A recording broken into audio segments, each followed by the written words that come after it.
Hi everyone, welcome to for Ecological Society's webinar, The Way Forward, Learning from Gram Swaraj and Hind Swaraj. In the initial pages of the book Hind Swaraj that Gandhiji wrote more than 100 years ago, he writes about how the Bengal partition was a great awakening for India. He also talks about the unrest and discontent that the Bengal partition created as a positive outcome. He writes that as long as a man is content with his present lot, so long is it difficult to persuade him to come out of it. I think the current pandemic can be seen as a moment of awakening for all of us. It can be an opportunity to revamp our administrative systems and lifestyle. So while reimagining a new way forward in the post-pandemic world, we thought we should learn from Gandhiji's ideas on Gram Swaraj and in Hind Swaraj. Today with us, we have the president of BIF Development Research Foundation, Mr. Girish Soni, to take us through these ideas. Mr. Soni works extensively on rural livelihoods and sustainable development. He has been at BIF since 1980 and has been the president since 2009. He is a mechanical engineer from IIT Bombay and alumnus of IIT Ahmedabad. He is also an alumnus of Ecological Society. BIF is an organization governed by Gandhian values and a blend of development research, capacity building, and improved quality of life. Soni sir is going to talk more about BIF's work in the context of today's discussion, so I won't go into too many details right here. Our other speaker is Ecological Society trustee and faculty member, Dr. Gurudas Nulkar. He is an academician. His specialization is environmental sustainability. He has published 3 books and several papers. And I am Shatakshi Gowde. I'm an environmental writer and journalist. I'm also the communication and outreach person at Ecological Society right now. For all of those who are new here, I'll just tell you a little bit about Ecological Society. The society was founded by ecologist, economist, and ornithologist Prakash Goye in 1982. He developed the one-year program that the Ecological Society has undertaken for the past 23 years now. Our chairperson currently is Dr. Swati Goye. This webinar that we are going to listen to right now is organized by Friends of Ecological Society, which is the Ecological Society Alumni Association formed in 2019. The way forward for this webinar is that Dr. Nulkar will begin today's discussion with an analysis of the Gandhian concepts. Gurudas sir, I will give you a time check at 13 minutes. After that, we will have Mr. Soni, who will share his experiences, insights, and learnings and help us understand what the way forward could possibly be. I'm going to talk a little bit about the ecological arguments favoring Gram Swaraj, the mirage of democracy, like I say, about the current situation in India. A couple of the Gandhian concepts and how they connect together, and finally a little bit about climate change and governance. So starting with the first one, which is the ecological arguments for Gram Swaraj, we have to go back a little bit in history to understand how the world existed before colonization. And if you look at this map which you see of Europe, you will notice that all the colonizers came from this part of the globe, and they were largely European countries, France, Spain, Portugal, United Kingdom, all of these kind of countries who were there in the European Union today. All these countries you would see are kind of spread along the latitude. They are not vertical. They're largely horizontal rather than that. And therefore, if you are from a temperate climate and if you are spread across a latitude, you have fairly similar climatic conditions throughout the country. They were largely the resource poor countries because obviously they wanted to go to these colonies and get the natural resources. The most important thing is when you have a largely similar climatic zone in your entire country, you tend to have similar cultures within the country, and in which case you can have a highly centralized governance system in the country.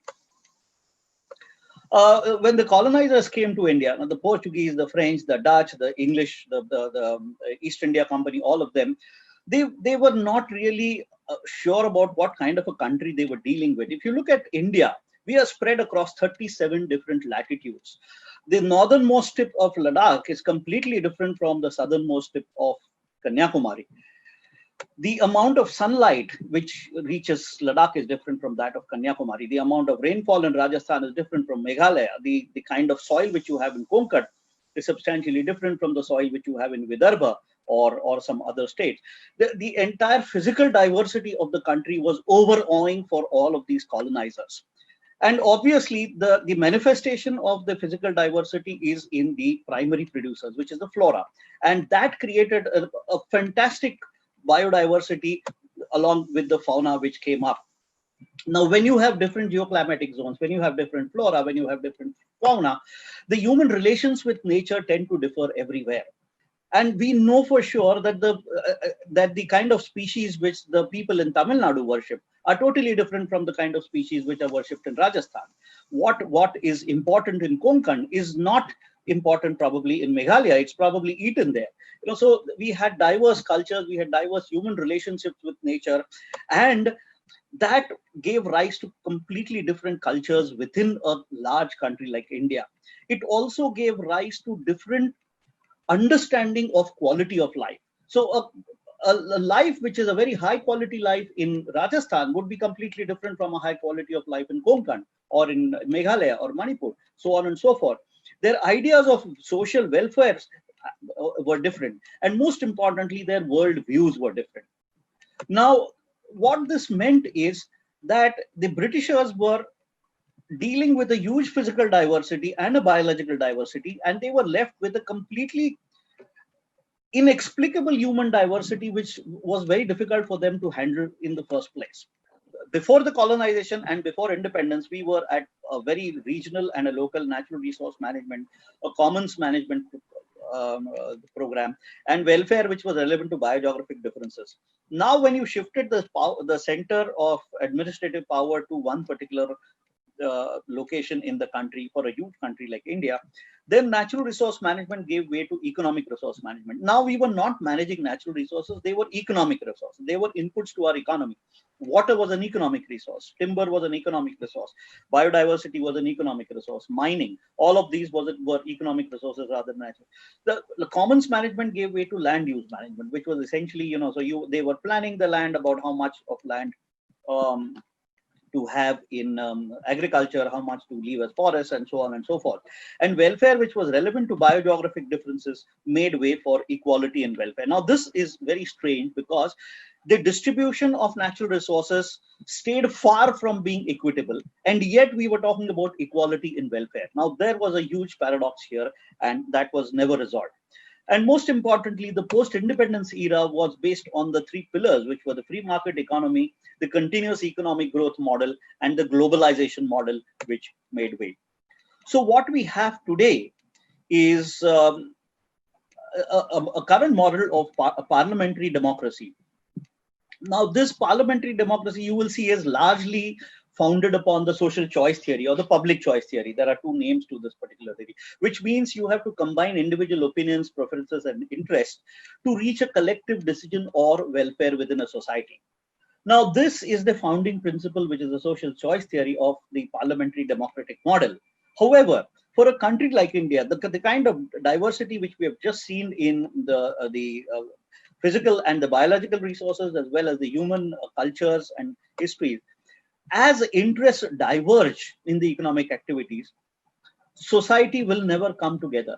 Now, this is very easily seen by an example. If you go to a very small village where most of the people are farmers, and if you look at a city like Mumbai or Pune, the village which comprises of farmers will have a common enemy. They'll come together to fight that enemy, to stand for their preference, or so on and so forth. However, it's very difficult for all of the people in Pune or Mumbai to come together for a common cause. That's because we have completely different economic activities. The lawyers prefer something which the doctors do not prefer. The agrarian traders will not agree with the industrial traders. So as we have diversity in economic activities, it becomes very difficult for urban societies to come together in this particular way. As we saw, the large, highly differentiated populace also, the interests diverge as cultures, histories, and worldviews vary in the society. And then for the social choice theory, we have voting as a means of social choice. Now, there are inherent problems within the voting system. The biggest problem which we see today are the costs of voting. I have to gather information, make a judgment, and I may be completely wrong, or my judgment will be overridden by the collective voice of the society.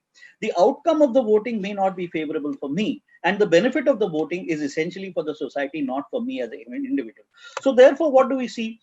A rationally thinking democratic voters free ride on others' actions. You will see this happening everywhere. The last election in Pune, we saw hardly 50% of the voters coming out and voting. Almost all across India, we do not have over 55 to 60% of voting, which happens in the country. You will see this in most of the elections which happen in India, where not over 50 to 55% vote. And that means over 50% are sitting at home and saying, I'll free ride on somebody else's vote. And that becomes a tragedy of the parliamentary democratic system. So I stopped here last time when we broke up, and I was saying that Francois Cuisnet, the 17th century economist, the French economist and philosopher, had a very profound definition of freedom. He said freedom is a system of restraints, which means that if you are not able to have a system of restraints in behavior, in how people use resources, on their consumption, then everybody is essentially not going to be free. And this is exactly what you see here, even today in face of the pandemic. You are not able to restrain behaviors, and this is creating more social harm and greater individual good. So we are moving from social good towards individual good. And individual good, like I said earlier, is definitely not going to be in line with that. And one of the things which individual good, the proponent of individual good was Adam Smith. And he said that the invisible hand, which you probably all of you know, but essentially he said that pursuing individual goods will lead to a social good. And this never happened. In the real world, you have individual and group interests often collide. We have seen this everywhere. And when they start colliding, it requires increased dependence upon governance to achieve the desirable outcome. So what you have done is, with Adam Smith's invisible hand and giving a central power, we have seen that the individual and group interests have diverged so differently that we need government intervention in each and everything that we need. And this becomes the starting point of what Gandhiji was saying, that if you have a centralization power, this is going to happen. In fact, he very equivocally said that if you have a centralization power, you will have to use force to enforce it. And that's exactly what has happened today. So Gandhiji's Hind Swaraj essentially was, when he spoke out, and he spoke out at the Congress, he said, without mincing any words, he said that we are impatient to drive out the English, but we do not have a plan of how to bring Swaraj. We are essentially wanting a rule in India, a British rule in India, with the Englishmen leaving the country. And that's exactly what he said. So his idea of Swaraj was self-rule, or more importantly, rule over self, which was a rule with strong self-restraints, exactly what we saw with Francois Cuisnet's definition. Swaraj also meant self-sufficiency in the necessities. It meant very less dependence upon natural resources from other areas. And most importantly, he said culturally Indian rule, which means it was not going to be a British rule without the Englishmen. This is what most of the Indians were looking at, just leave whatever the British had left behind, just pick that up and start doing. So Swadeshi movement. Swadeshi movement, it's not a really narrow definition of using products and goods and products made in India, but it was more of renouncing Western culture. And it meant all of culture. The Western way of agriculture, which was the essential founding block of what Gandhiji used to say. Resource exploitation, taxation, all of this was to be renounced in Swadeshi. And the renunciation was to happen in a completely ahimsa, non-violent and passive resistance, which was Satyagraha. So he advocated the theory of Panchayati Raj, which was in existence since the Vedic times in India. We had parts of Panchayati Raj even before colonization happened, much before in the Vedic times also. And his idea of the Panchayati Raj was Sarvodaya, which was good for all. And the vehicle which he used was the Nai Talib, which all these are very interesting concepts. I just wanted to put them on one slide to show how interrelated they are in Gandhiji's Hind Swaraj and participative democracy. So Panchayati Raj movement, there has been substantial empirical research which has gone in social theory to now say with a high level of confidence that human societies voluntarily tend to cooperate if they are treated fairly, and they themselves will punish the non-cooperators. So this concept is called a strong reciprocity in social theory. And what this theory says is that strong reciprocity will give rise to universal cooperation. And this is a very powerful method for enforcement of social norms like resource sharing or collective actions. So Gandhiji's Panchayati Raj consists of a couple of principles which I'll just enumerate very quickly. First is the basic unit of participative democracy. It allows everyone to participate within the thing. The village is a republic, which means it is a self-contained, self-reliant, local resources meeting local wants kind of a republic. The weakest in it should have the same opportunity as the strongest. Now, this was a principle which was the guiding founding principle of the Panchayati Raj. And everybody should have a minimum standard of living within that particular thing. Gandhiji said that such kind of a Raj will offer a maximum freedom and opportunity for each person to develop his own personality, and the economy must be based on moral values. What all this should result in was Gram Swaraj, which is a village of self-governance, culturally appropriate and biogeographically relevant to that particular moment. But of course, we know later that the Gandhi versus Nehru clash happened, the intellectual clash, and Gandhiji's essentially was the participative localized development model, while Nehru's was the central planning model of development, which was largely taken from Nikita Khrushchev's central planning model, which was in Russia, and the kind of economic advisors which we had from United States, which were John Kenneth Galbraith and Milton Friedman. Milton Friedman was an out-and-out capitalist, and John Kenneth Galbraith was essentially, government knows best kind of an economist. So he was torn upon between using Friedman's capitalist model and Galbraith's socialist model, but he chose the central planning model of development for the country. And that has created a lot of trouble. So one of the most important things which happened here was to choose the 5-year plan. Now, now imagine the initial slide which I showed you, the diversity, the physical, biological, cultural, historical diversity which we have here. How can you have one common objective for every plan? How can you say industrialization should be the model for in the first plan? How can you say agriculture? You have places where agriculture is not possible, where farming and non-timber produce is the essential source of supply for food and subsistence for a large economy. Now, the central planning model caused a lot of problems which we see even today in 2020. So, and the last part of my talk is going to be about the climate change and governance model. So, of course, we need a participative, decentralized democratic system, which is localized economy, self-sufficiency in necessity. But more importantly, we need a revival of the commons, the management of the commons. Now, this is something which was successfully in place for a long time.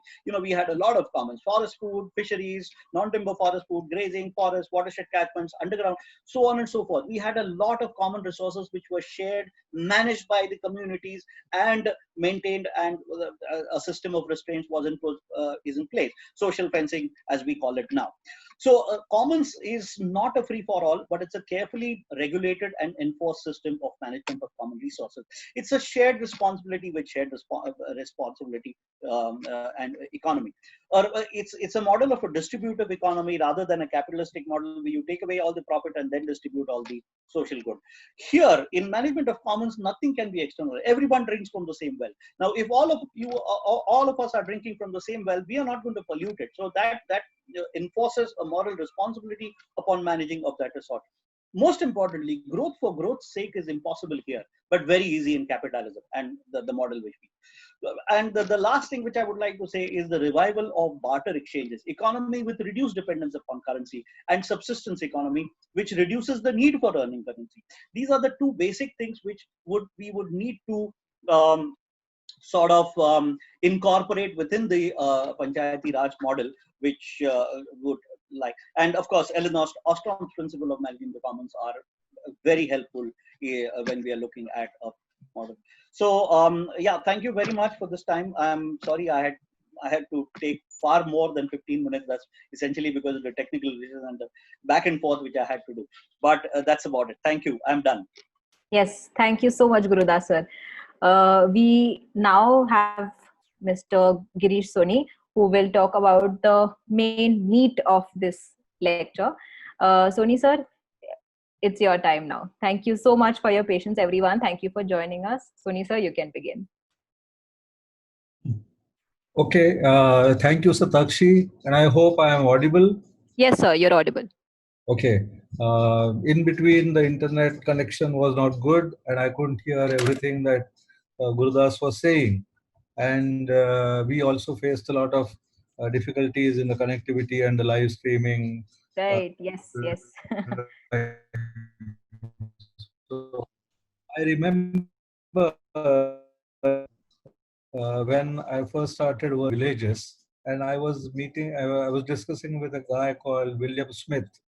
He was somebody who had developed very interesting models of windmills that he had introduced in Solapur.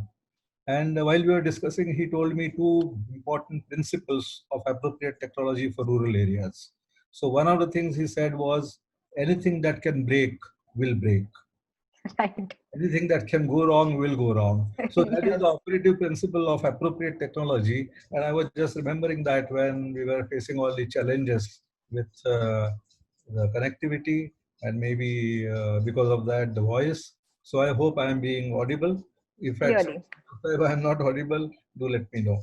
So Sure, what sir. I want to do is basically take a start from the situation we are in, the pandemic we are in, and the effects that we are seeing around us, and then to see whether this has some implications for a change in the way we are living, a change in the civilization that we have created for ourselves, and also to see if there is a connect with some of the concepts that Gandhiji had talked about 100 years back. So, looking at the impact of the COVID pandemic on lifestyles as we know it, let us see what exactly we are seeing happening. So if you look at what we are going through for the last 2 months, we can see all the effects all around us. We can see that almost at a standstill, the whole commerce, the commercial activity at a standstill, and all this has resulted into a shrinkage of the economy that is around us, in which we are part of it. And this we can see a curtailed functioning of the primary sectors or the secondary sector. Manufacturing has stopped totally. The factories have stopped. The primary sector, agriculture production is going on, but also severely curtailed. And then if you look at a tertiary sector, we have a total vanishing act that is performed by some of these segments.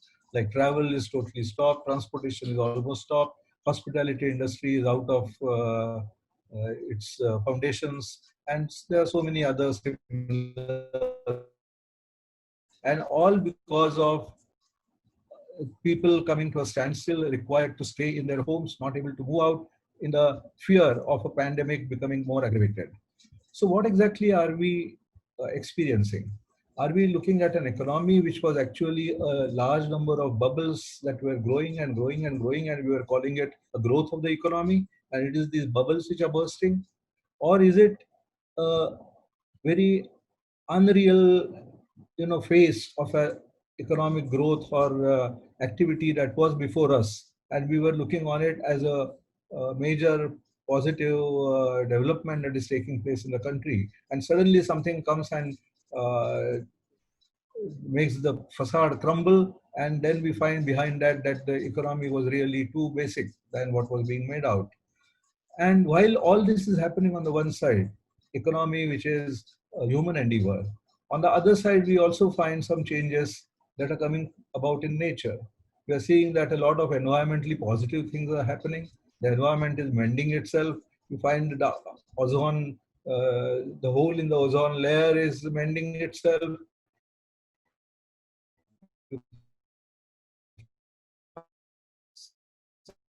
Sulfur dioxide and the nitrogen, which are creating, a global type of a blanket, is disappearing. We are finding that things are coming into fields from which they have been thrown out.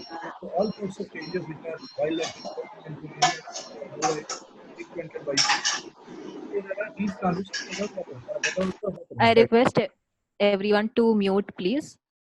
Thank you. Yes, Soni sir. So yeah, so we are in that. Let me go to the next one. So while the changes are taking place all around us, we are also seeing that it has led to a lot of disruption. A lot of livelihoods are disrupted. On the one side, there is a class in society which probably can fend for itself, can take care of 2 months of inactivity, can take care of 2 months of not earning every day, and still manage to survive. And then you have another section of the society for whom it was a hand-to-mouth existence, for whom the daily wage was very important for survival. For them, the livelihood have been, and you have situations where people are locked up in one place because they have no source of livelihood, they have no way of going back where they could survive. So these are the dilemmas that they are facing. And at the same time, while disruption in livelihoods we are seeing that we are realizing those who are able to fend for themselves for the 2 months of inactivity, they are realizing that earlier they were consuming far in excess of the need and the actual consumption. There is a big like that was existing, and that is also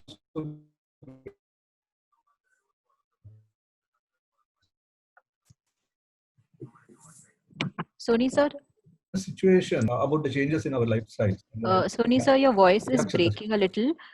Could you try turning off your video? And can you also make the presentation full screen in presentation mode?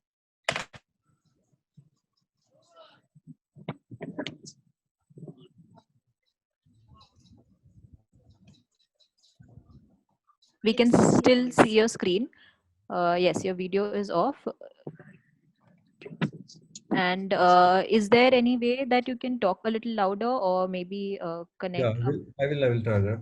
Yes, yes.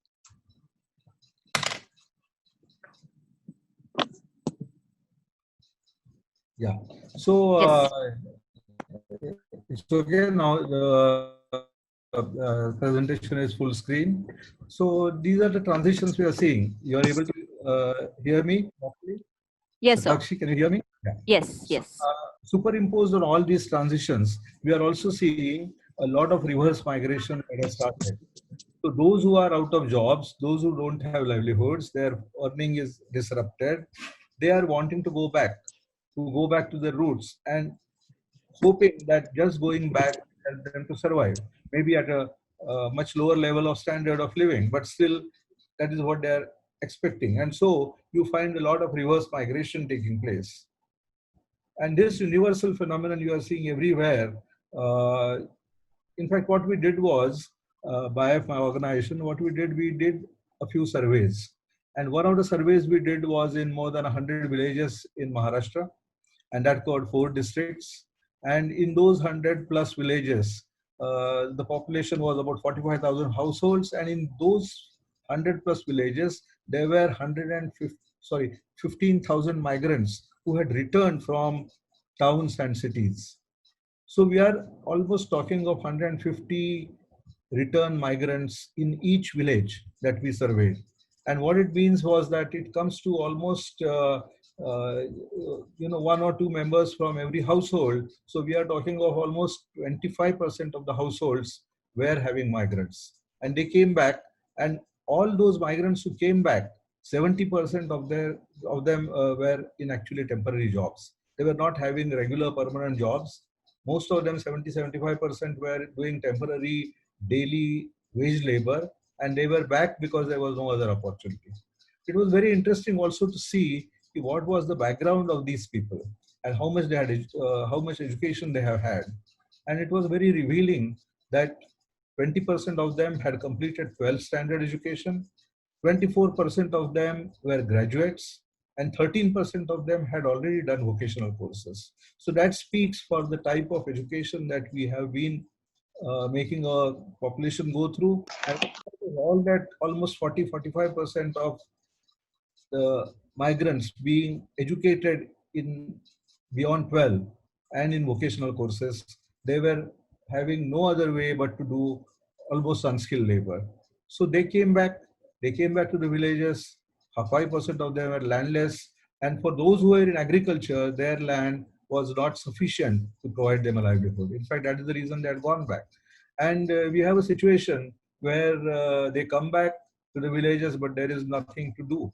And they don't have a stable livelihood to work on. Even those who have agricultural land in those villages, we found they were in a big problem because their harvests could not be sold. They could not have the linkage with the markets. So all their money earning that was to come from the earlier crop had stopped, and there was hardly any fund for investment in the Kharif crop, which is now coming in another month's time. And so they are caught in a very big bind. And this is the picture we saw in 100 villages of 4 districts. And we saw similar picture across other states also where we did studies. Very interesting though, and I will come to this later, 90% of the migrants had mobile phones. I'll come to this later. But all this situation, the disruption that we are seeing around us, the changes that we are seeing around us, the effects of this on the poorer population in terms of the migrants having to go back, brings us to think about whether the development model that we have pursued for the last 70 years is really the right development model. Is this the type of a disruption that can be created by a virus? Then there is something wrong about the stability or about the resilience of the development that we have been able to achieve. And so do we need to revisit what we have been doing? And if we are going to revisit, do we look back and see what was conceived when the ideas of Hind Swaraj and Gram Rajya were first propounded by Gandhiji almost 100 years back? So all this that is happening around us actually triggers us to have a relook at what Gandhiji's concepts were. As Gurudas has spoken in quite elaborate manner, the Hind Swaraj basically had key principles which were being propounded by Gandhiji. One was that he was saying that it is not political freedom that one is really should aim for, but it is not creating a governance by Indians who would do it in the same style as the English. He was questioning the very basis of that governance. He was questioning the very basis of the design of the society and the governance that would, the economy that would be created. And so if it has to be done differently, then the India, when it is free, would have to be actually conceived and put forth as an economy, as a governance in a very different manner with very different cultural values. And if that transition is to be brought about from what the English were doing in India, then that transition had to be brought about by an understanding, by a passive resistance to what was being done at that time. And one of his ways, the means that he had suggested for doing, for going about passive resistance was the use of Swadeshi. And Swadeshi was not just to say that, okay, we will not use something manufactured elsewhere. Swadeshi also meant that we will do something which is closer to our own genius. Swadeshi also meant that we are disowning and we are making ourselves unavailable to what is coming from outside. And that has a very powerful message in that, that if you have to be unavailable for something which is not correct, then you have to be available for something which is right. And Swadeshi therefore meant that you have to create a thought process, create a model, create an approach which is right for us where we are. And this has to be understood in terms of why we want an alternative. Because Gandhiji used to say Western civilization he considered to be unhealthy. But that unhealthiness was not just a unfounded critique of Western civilization. This is something that we have to keep on understanding again and again. Western civilization is not just what England did to India. Western civilization is not just what, it is something broader. It is something that the Industrial Revolution brought about. It is something which made man an exploiter of nature. It is something which created a situation where we were creating a very, very unstable situation in the way we were surviving and living in this natural, from the natural conditions. So Western civilization is to be understood and is to be inquired in. Even today, it has to be understood and interpreted in terms of, we are talking of agriculture, then we are questioning the way industrial agriculture is performed. So that is not just because it is Western. Industrial agriculture performed in India is also to be questioned. And mass production of goods and making things difficult for livelihoods of individuals is to be questioned. So Western civilization, which is based on profit, which is based on a capital accumulation, these are at the cost of individual needs and wants being met. These are the questions to be, these are aspects of civilization that have to be questioned. And that is not something which was to be done about the civilization that was there 100 years back. It is to be done even now. It is to be done in every evolving set through which we pass. And when we look at this as a broad concept of Swaraj, then what is the way in which it can express itself? And that expression can be through individual villages being a unit of the socio-economics of the country. And that unit of socio-economics of the country, whether it is in terms of self-sufficiency, in terms of self-governance, it has to be understood in that sense. And what are the implications today of that type of a concept of Gram Swaraj, we will have to revisit. So what Gandhiji said 100 years back, we have to look at, we have to reinterpret it in the modern context. We have to reinterpret it in the current situation. And then we have to see whether there is a possible way forward with that reinterpretation. So some of the principles that one can draw from the concepts, the broader concepts of Hind Swaraj and Gram Swaraj, is relating to being non-violent. And if we are going to be non-violent, we have to be non-exploitative. And if we have to be non-exploitative, we have to be responsible towards nature, towards our fellow beings, towards our own society. And then therefore, one would question whether waste creation is an acceptable thing. So there should be minimal waste. There should be absolutely no waste. If you look at nature, if you look at natural processes, there is no waste. Everything in nature is recycled. It goes from one state to another. It is used by different life forms, and there is nothing which accumulates as a waste product. So you have that type of understanding of processes, cyclical processes from nature, and that recycling is something which therefore has to become a sheet anchor of human existence. Now, when that doesn't happen, you have situations, you have a civilization which piles up waste everywhere, which piles up waste in everything that we do. And when that happens, then when there is no recycling, then we have to question whether that is the right type of civilization, whether that is something which would really contribute to a sustainable way of living. And the other principles that one has to look at is, one is relating to decentralized production. So if we are talking, Gurudas was talking about how the conditions across the country are so diverse that the appropriateness of a lifestyle, the appropriateness of a economy in a local area, a lot of localization is required. And localization is only possible if there is a decentralization in not only the systems of production and consumption, but also in the decision making. So decentralization becomes a sheet anchor of the Hind Swaraj and Gram Swaraj, and what that decentralization would mean in today's context is something we have to look at. We have to also look at, if you are talking of low waste creation, if you are talking of recycling, if you are talking of decentralized production, it automatically leads into low entropy lifestyles. We are talking of doing things without creating a stress on the environment. We are talking of doing things without creating waste, because it is only when there are high entropy lifestyles that you will have high waste creation. And that is what we see producing power plant slag pumped into the atmosphere. So all that is possible only with a low, high entropy lifestyle manner if you produce power using solar energy, then you don't create that waste. There is no waste heat that is created. There is no waste that is generated for dumping.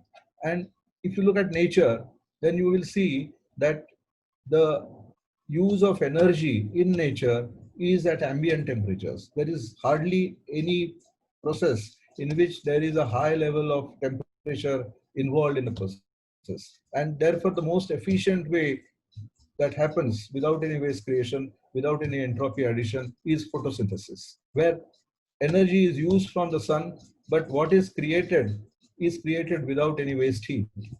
So these are things which we have to learn from nature, and we have to understand that these are the principles how we apply into our lifestyles. It can be a different model of development. It can really lead to the concepts of Gram Swaraj and Hind Swaraj, the Gram Rajya and Hind Swaraj. So there are two basic drivers that come out of these key, principles. One is that we need frugal economics. We don't need, in order to meet our needs, in order to satisfy our wants, in order to see that standard of living also keeps improving, the quality of life is maintained, you require frugal economics. You don't require very high producing, concentrated generation of profit. You don't require scale. You can do things at small scale. You can do things at farm level. You can do things at village level. And these are things which can meet all the needs and the wants of people without really burdening the environment. And that is how you probably have to use frugal economics as one important direction. The other thing is, it is not just addressing the wants, it is not just addressing the needs, but it is also making sure that the foundations of life are taken care of. So you want food, you want fuel, you want fiber. The provisioning of that is possible if you go with a frugal economics approach. You can do that while at the same time maintaining ecosystem services. For that, you will need to see that there is in your activity carbon sequestration, there is nutrient recycling, there is buffering, there is habitat biodiversity conservation, and all this is done in a manner by which the foundations of life are preserved. And that reminds us of what is an excellent quote. I love it from the Atharva Veda. The Rucha says that what I dig out of thee, it is an ode to the earth. What I dig out of thee, let it quickly grow over.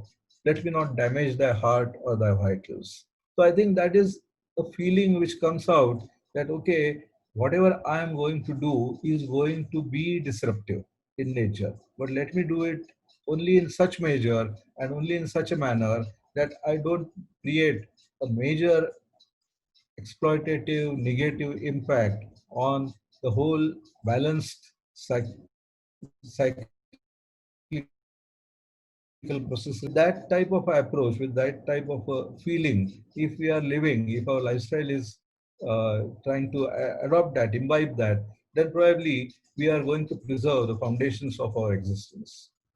So the content of Swaraj that will be there for the future in the reinterpreted Hind Swaraj or the reinterpreted Gram Rajya, what could be that content? It should use all these principles that I was talking about. It may not be charkha, it may not be khadi. They were probably relevant and served a particular purpose when they were first propounded by Gandhiji. The charkha was a brilliant instrument of making almost everybody participate in a movement. So it was something which was possible for anybody to do at his home, in his hut, and then feel the satisfaction of having contributed and participated in a national movement. That was the beauty of the charkha. And khadi, production of something needs, it took care of your want, but at the minimum ecological footprint that it could create. So that was something which was possible to be done by almost everybody everywhere. And that is the reason they probably chose that. But that may not be relevant. Charkha may not be relevant today. Khadi may not be relevant today. What can be? That is what we have to search for. So the question is, what can the people do? What can the people in the villages do, which will make possible to preserve all these principles of that we were talking about and create a new model of Gram Swaraj, create a new model of Hind Swaraj. So what is it that they can do? When YF started work 40 years back, when we started work on our tribal development program, we asked that question, and our founder Manibhai ji, he in fact put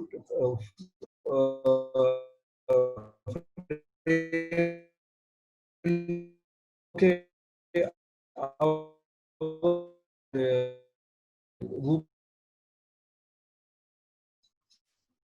but what is it that you cannot think in terms of creating a factory person out to a factory, but woman in the remote village can a tree, and that is something which can be a instrument of bringing about a revolution in the life of that lady, in the life of that family. So what they can do, what is it possible at that in that context, what is possible for millions or masses to adopt, that is something which will give us the key to what can be the new definition, what can be the new content of Gram Rajya and Hind Swaraj. So when we started with that guiding principle that Gandhiji had said to our founder, that he had told him when he started work at Urli Kanchan, that we cannot, that was just on the verge, India was on the verge of being independent. And what Gandhiji told him was that we cannot retain independence in Delhi unless our farmers achieve independence of all sorts in every village. And that was the the sort of guiding beacon for BIF to develop different approaches. And all the approaches that we developed were context specific, tried to develop solutions which were relevant, not a blueprint that will be applied across the country. What Gurudas was saying, you have latitudes of 27, 30 degrees spread, the country is spread over that, and the conditions are so different from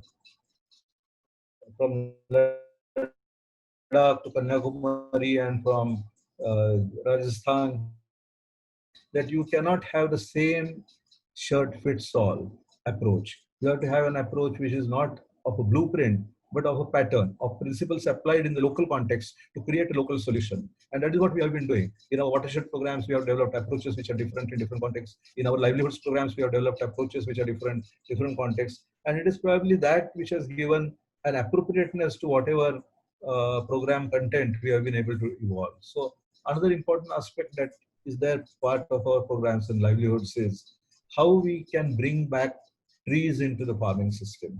In creating farms, in creating agricultural, crop-based livelihoods, we have decimated forests. We have moved trees out of our livelihoods. And that is something which probably is not the right way to remove trees and grasses out of livelihoods and create a monoculture crop production. So we have tried to bring back trees. We have tried to bring back perennials into the farming system so that along with crops such as staples, along with agriculture crops, there is also trees which will grow fuel, which will grow fodder, which will grow timber, fiber, which will grow food also. And therefore, by bringing in trees or non-timber forest produce, by bringing in trees into the farming system, you are creating a multiple production system which is hedged against climate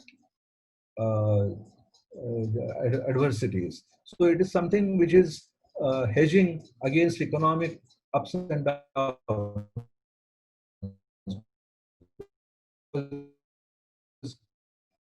And different types of produce. Months of the year, catering to different types of needs. So you have a situation, and this is not 1 or 2 or 10 farms. We have 500,000 farmers who have adopted this system. And that is what it is primarily the tribal areas in India where we have used it. And basically bringing back perennials into the farm has created a tremendous change in the way livelihoods are created in an environmentally sound manner. And in that, as I was telling you, there are non-timber produce also. Another important principle in our programs has been recycling. So recycling of biomass so that maximum amount, so what is taken out of that farm is only a very small quantity of consumed produce or small quantity of produce which is marketed for consumption by somebody else somewhere else. So the rest of it is taken back to the farm. And so the biomass recycling, all this and different ways of doing that makes possible soil restorative practices. And that helps to preserve the foundations. And we have seen that not only you are producing a good livelihood, but you are also producing a good environment out of that. And here in the picture, you can see a simple system by which you use biomass to produce biogas, but at the same time, it is not producing biogas for use in the domestic consumption, but there is also the slurry that is taken out. We have a way of separating out the slurry, the water, and the cake. And the cake is then converted into either very good vermicompost using earthworms, or it is converted into phosphate-rich organic manure uh, by adding rock phosphate and by adding phosphate solubilizing bacteria. So you are creating enriched manure out of the farm produce, which is going back to the farm. So that type of recycling makes a lot of difference. And the other important aspect of our work is to see that there is conservation of local biodiversity. So whether it is agrobiodiversity, whether it is trees that exist in that habitat, or whether it is the livestock, we have programs which try to work on this. And while there is these type of livelihoods being created, we also try to see how the local produce, which is perishable, can be converted into beyond perishability into some processed products which are done locally. So you are not only creating farm-based livelihoods, you are also creating opportunities which are off farm, which make possible livelihood creation which is outside the farm also, because everybody will not be absorbed in the farm. So you need that type of measures. And the whole approach of doing this is also to bring about resilience in the production. So that resilience includes adapting to inevitable climate effects and ensuring food security throughout that makes it possible. When we look at this, and what we have seen is that all this is possible to create a situation where there is a very stable, resilient livelihood that is created in an environmentally sound manner, and the two together probably create a situation which comes closer to what Gram Rajya should be like in the present conditions of deprived, deprived of subsistence that we are facing.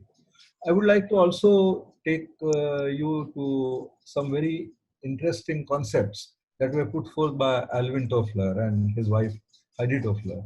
He wrote Future Shock, and then after Future Shock, he wrote another book which is called Creating a New Civilization. Very small book, 70, 80 pages, worth read by all of you. And there he's talking in the context of IT revolution, talking in the context of the fourth technological revolution, that how this is going to change the entire civilization as we know it. It is going to change because we have the third industrial revolution, where we have the industrial revolution which brought about a lot of massification, in the sense that the scales kept on increasing. You produce at high scale uh, energy, you produce raw material at large scale, and you process it at large scale. So you have are growing and growing and growing into size. And what he is predicting is that the IT revolution is going to bring about a tremendous transformation. There is going to be decentralization possible because we are talking of IT network which allows connectivity in dispersed habitats. It is going to be possible renewable resources like solar energy, so that you are able to get the power source in a decentralized manner. You are going to get the knowledge source in a decentralized manner. You are going to get design. You are going to get control over production in a decentralized manner. And all the decentralization is going to lead to demassification of production, a demassification of power generation, a demassification of habitation.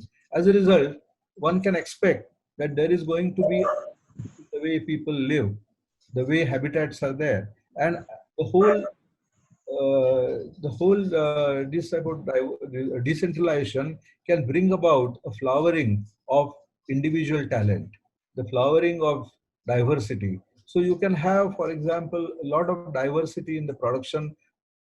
Products will not be mass produced. Products will not all have the same chappa, the same design. So there can be a lot of diversity can come. And though you will produce with diverse products in smaller, in decentralized habitation, you may still have the entire global market available to sell because of the internet connectivity. So these are the type of changes that one is expecting. So you can do local production, but you can still have global market. And in the changed habitation, changed production systems that would come about, like you can get, if you have a 3D printer, you will get the design over the internet, and you will have a 3D low production, and you could add your own design changes into that, and you will produce something which is locally produced, low material usage, low waste production, and making it available for the surrounding areas as well as for elsewhere. And these type of small production units are going to restore again the importance of the family. So said Alvin Toffler. And we are, in fact, in today's pandemic, we are also discovering how the family as a unit has become stronger because you cannot go out. You are there stuck with their family, and therefore you develop a different way of working together and restoring the importance of this. So this is what Alvin Heidi Toffler said, and his whole trigger of thinking was from the IT revolution that has come about. And that IT revolution applied to the villages today can mean creation of a very different digital village ecosystem. And we are working on that too. And we have called a last mile provider, service provider, as an EDOS. We try to have women as EDOS. And then the EDOS plays various roles in the community. They play a banking services role. They play a information service provider role. They play a knowledge dissemination role. They play a telephony based role.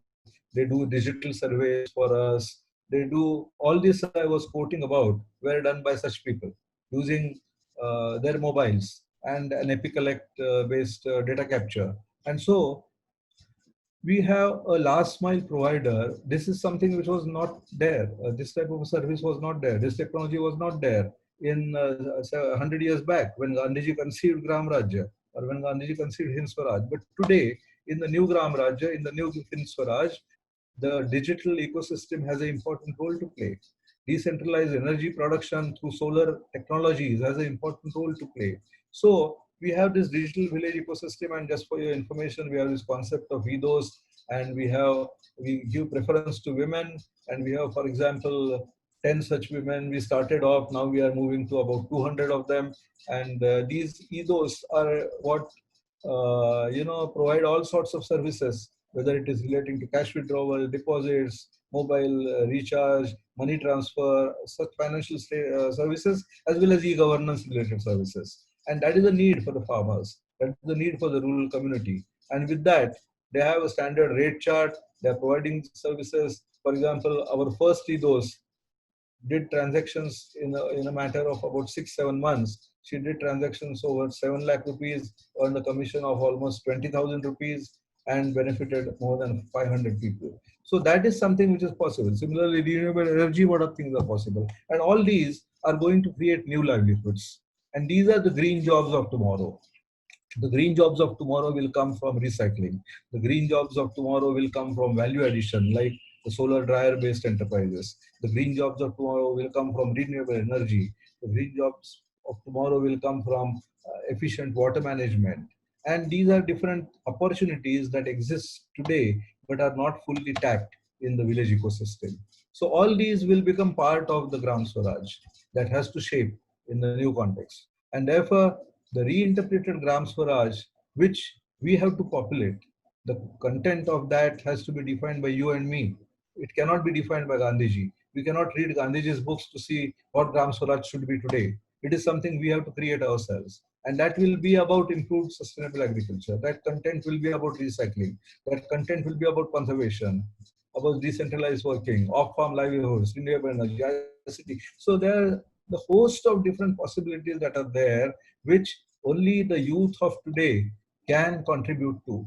and they can create a new concept which can really transform. And all these thousands and thousands of migrants who are going back to the villages, can we create these type of livelihoods for them in the context where they are going back, and prevent a repetition of the type of a development that had happened in the last 70 years? That is the challenge we have. It is not an easy thing to do, but unless we make a beginning, we won't shape, we won't create a new pattern to work on.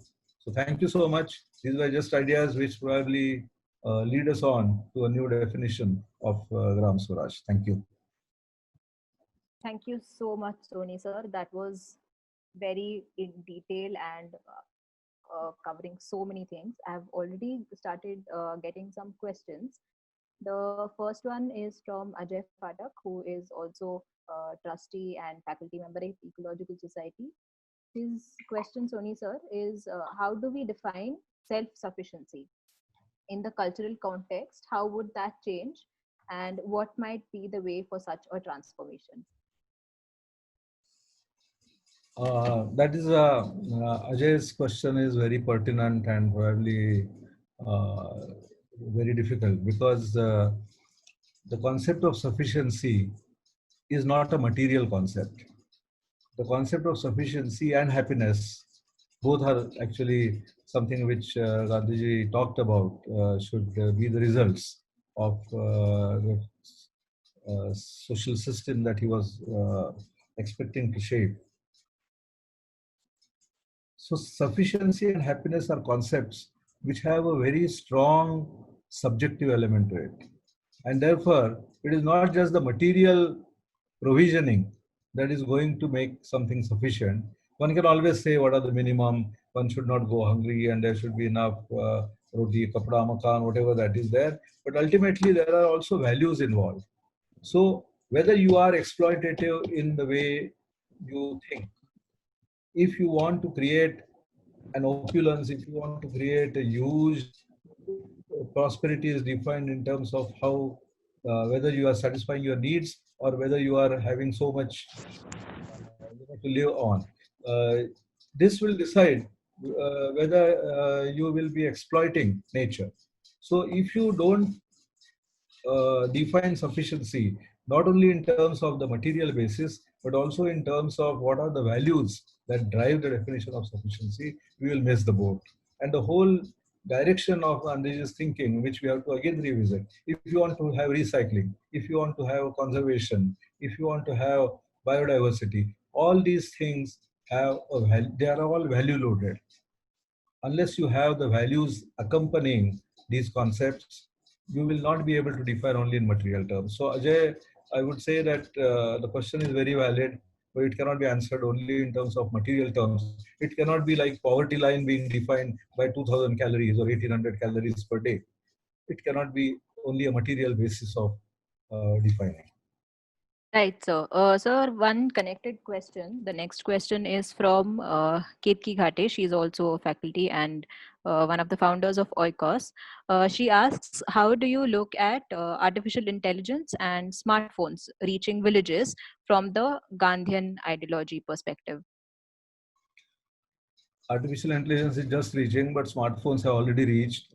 In a recent survey we did, we saw that all the farmers, we are creating a huge database of our farmers and finding out how many have phones and how many of them have what type of phones. And I was very surprised to see that 50% of them have smartphones.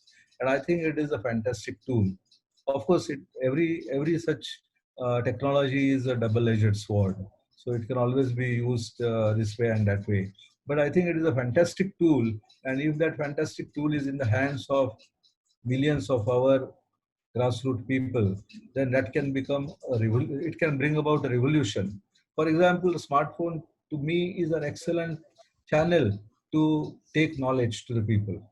And I think that is something which makes it possible directly, to millions of people. That is a great opportunity I would not like to miss. So I would say that it is an excellent uh, tool that we have, and we should, Right. in fact, imaginative ways we should have for using it. Right. So the next question is from Sandeep Yadav. He says, please share light on the readiness of the society in adopting the concept of circular economy in the present era of flat world or globalization. He's the senior program manager at BIF Gujarat. Circular economy is a concept which uh, is very much in sync with recycling, which I was talking about. So the length, the size of the cyclic process actually decides whether there is the circularity is happening in a very local context, or whether it creates also an economic activity as part of its whole. But the circular economy is important to see that it doesn't become so large that it loses connect with the local economy. So I think circular economy is a very important concept which has to be brought about, but it is very difficult. It would be very inappropriate to make that circularity so large and so extended that it creates creates local eddies and local problems. As a result of. Yeah, otherwise, even today, one can say there is a lot of circularity. But when take the example of production of cotton. At cotton produce and cotton seed at one time was separated at the village level by ginning, and that cotton seed was being used to feed cattle as a feed source, and that was then producing milk. Now today, the cotton gets sold to a faraway place. The ginning takes place in taluka level towns or even beyond that. And then the ginning goes to some oil manufacturer who presses the cotton seed to produce oil. And then there is cotton seed cake, which also may get back to villages for feeding to cattle. But then that whole circularity had changed from a small circle at the village level to a large circle which spans one or two states. Then probably there is something wrong in terms of what it can contribute to local economy. Right. The next request is from SK. I think this is Swati. She's requesting that you show the green jobs slide again, and the one on solar energy. And if you could go into detail on it a little more, I'd request you to maybe take 2 or 3 minutes and not too much detail. Maybe Swati can connect with you at a later point also. Yeah. This is the one, I suppose. We can't see your screen, sir. Oh, screen share. Also, if you could just explain. Oh, it started. Yes. Is this the one? Yes. Yeah. So, what is it that Swati wanted to understand? Swati, if you could just unmute and quickly ask sir what you want to know. Yeah, so basically, sir, even like on Gandhian principles, I would like to know like how these green jobs can be created at this local level, and they bring in the self-sufficiency at village level, like not just talking in pockets of solar or something, but connecting all the sectors. Maybe it's water, need for the water, need for energy, need for maybe financial systems. So green jobs on those lines also, if you can just elaborate. Otherwise I can connect with you maybe in person to discuss more in detail. I will give one example. I will give you one example, and then we can talk about other things separately. This left picture on the left, this is about what I was talking about, production of enriched organic manures at the village level. So you can see that this is a biogas plant, and the biogas plant is producing gas for consumption at the home. But then the biogas plant also produces slurry, which is being separated. The water and the cake is separated by a special filter that we have developed. And the cake is taken to produce either vermicompost or a phosphate-rich manure. So this is one product that comes out of it. Then the liquid that is separated out can be used as a substrate to introduce microbial cultures, and you can multiply the microbial cultures, so you are able to produce good biologically produced growth promoters, which are good for plants. So these biogas plants which is producing energy for home consumption, is also able to produce two products, such as enriched manure and liquid growth promoter, which can go to the agriculture farms surrounding in that village, and there can be a number of farmers who can buy that. So we are talking of the biogas plant being converted into an enterprise which produces products for use in the village. And then if we are talking of a village with some 500 or 1,000 farmers, then each such village can easily have something like 10 to 20 such um, enterprises which are producing for the consumption within the village or 2, 3 villages around that. So we are talking of creating a local economic activity which is highly sustainable, which is recycling based, which is adding value, which is creating a livelihood for that person. Now this becomes a entrepreneur at the village level who probably earns a good living out of that. Now we have created these type of things. We have a number of such units that are already there in places where we have introduced this technology. So we are talking of this as a green job of producing it is actually a fertilizer factory if you look at it. But it is a fertilizer factory with a difference. You are not producing chemical fertilizer here, you are producing biological fertilizer. So you are creating a green job enterprise which is going to provide year-round employment for that person, is going to take care of his consumption needs of fuel or energy, but at the same time is producing something for the local rural economy. So this is one example. There can be number of other, each of these pictures actually talks of one such green job possibility. So the Thank next you so much, sir. Yes. So the next question is from Meenal. She is an ES alumnus. She asks about the migrants who have gone back and are in transit. Do you see them coming back post lockdown? Do you think they lost trust in the systems created for their employment opportunities in the cities? It is too early to say, but I don't see all of them coming back to their old work. There would be some who have come out of permanent jobs, and if those jobs get revived, they will definitely go back.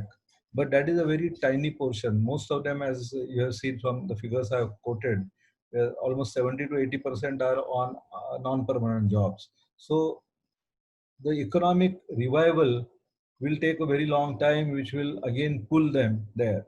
But the trauma of being thrown out of a job, the trauma of being denied a livelihood, the trauma of having required to walk hundreds and thousands of kilometers to go back to their villages has been so great that I think it will put off at least half of the people from going back. Right, sir. So the next question is from Nrupaja. She first thanks you for a great presentation, and her question is: what lifestyle changes can urbanites make personally and professionally to help them in driving this transformation?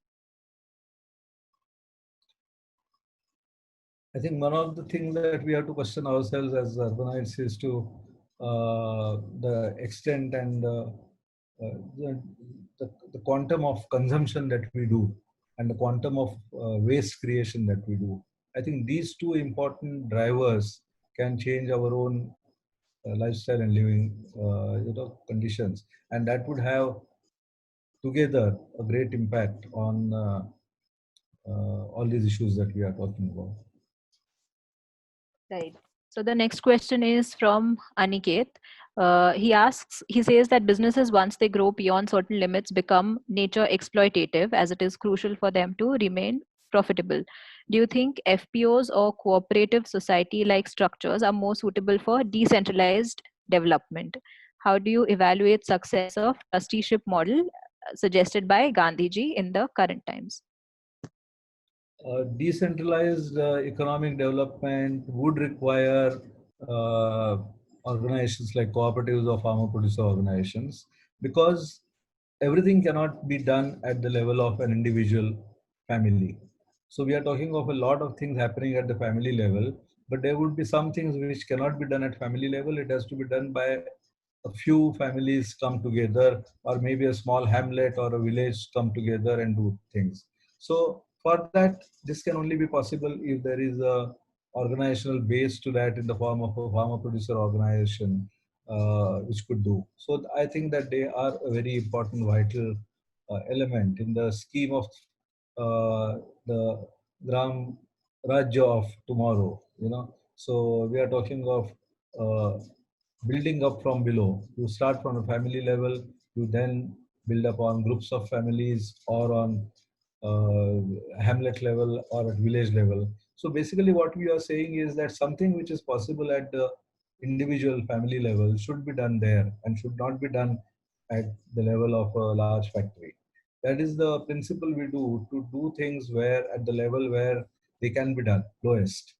And that would probably create a stronger foundation, stronger base. As far as the principle of trusteeship is concerned, it's an excellent principle, very difficult, very idealistic.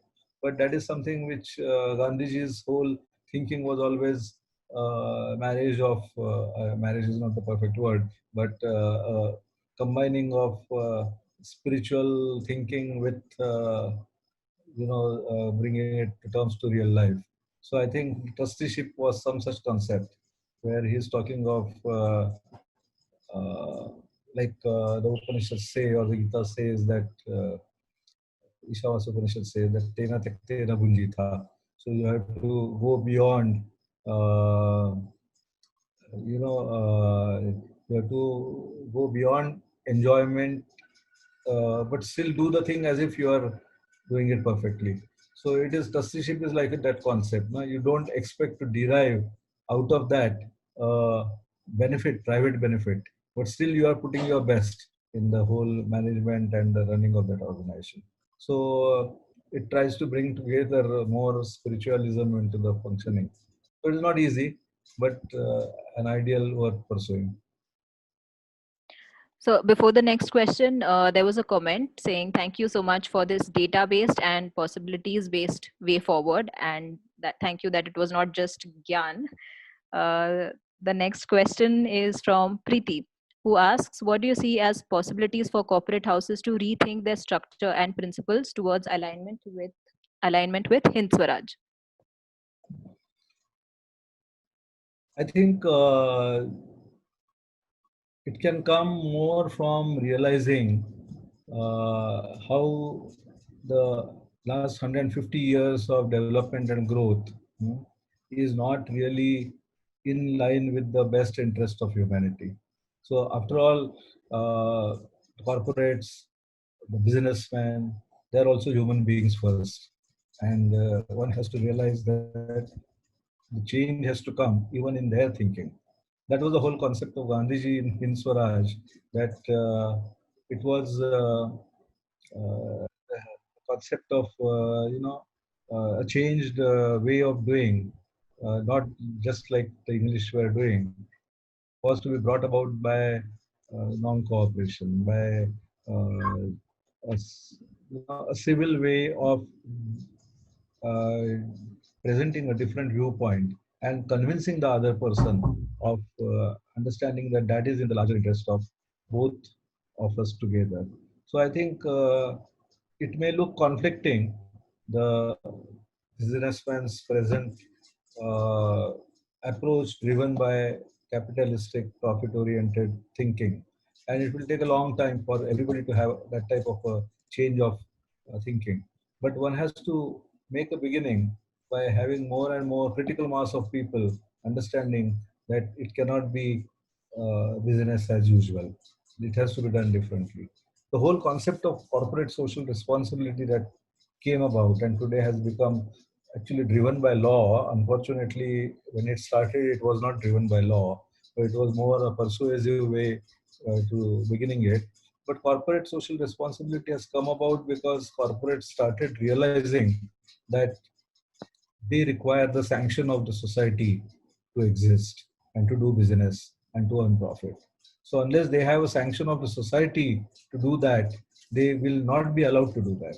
And there are many corporates, right from Nestle at international level to many of the smaller ones, or Coca-Cola trying to exploit water from a village in Kerala. You have situations where the corporates are forced to understand that there is a social responsibility they have to fulfill. Otherwise, they cannot do business. So I think it has to be understood, even by the businessman. They have to understand the whole change that is required and be part of that change. Right. So we are going to take just two more questions. They are again from Ketki. One is from Ketki, who says villagers also have aspirations. How do we deal with those? Aspirations are always shaped and driven by uh, an environment. Aspirations don't just come out of the in a vacuum. And unfortunately, the aspirations that villagers have also have been driven by the glamour that they see from the cities and opulence that they see from the cities, and partly it is conveyed to them through television, and partly so, it is these things that have led to aspirations also. But now also I'm sure that they are seeing the effects of COVID pandemic in the cities, and villagers have many villages I know, they have closed their doors to people coming from cities. I'm not saying that is the best way of doing it, but they realize what a problem cities can be for them. So I don't think they would have the same type of aspirations beyond the pandemic that they had before. So aspirations are shaped by environment, and we have to shape. And the environment is not just the external environment; it's also the internal environment of thought and feelings. So I think it is our duty to create that type of a right environment for them to see that the right aspirations are shaped. Yeah, I think that's the right thing. That after Corona, it would be some different situation. Yeah, otherwise, usually it's difficult to maybe marry these two with earlier Gandhiji's principles and these modern aspirations. So, if at all the situation change, I think it would be easier. Yeah. Yeah, thank you. Thank you. The last question we have is again by Ajay sir. He says technology has not remained neutral in its application. If we look at history of how technology has evolved, do you believe that the new generation will indeed use technology ethically and in a sustainable manner? I think sustainability is going to be forced because not doing something sustainably is going to be dealt with a big blow given by nature. So it may be in the form of COVID, it may be in the form of a deluge, it may be in the form of climate change effects. So I think sustainability will be driven home into our heads by the calamities that we have helped to shape. So, but of course, in the process, there will be a lot of human costs involved because it will not happen in one generation. It will happen over a number of generations. So these are intergenerational changes we are talking about. And what was, apart from sustainability, what was the other part of the question? The other part was, do you believe the new generation will indeed use this technology ethically? Yeah, I think the new generation is much more responsible than the old.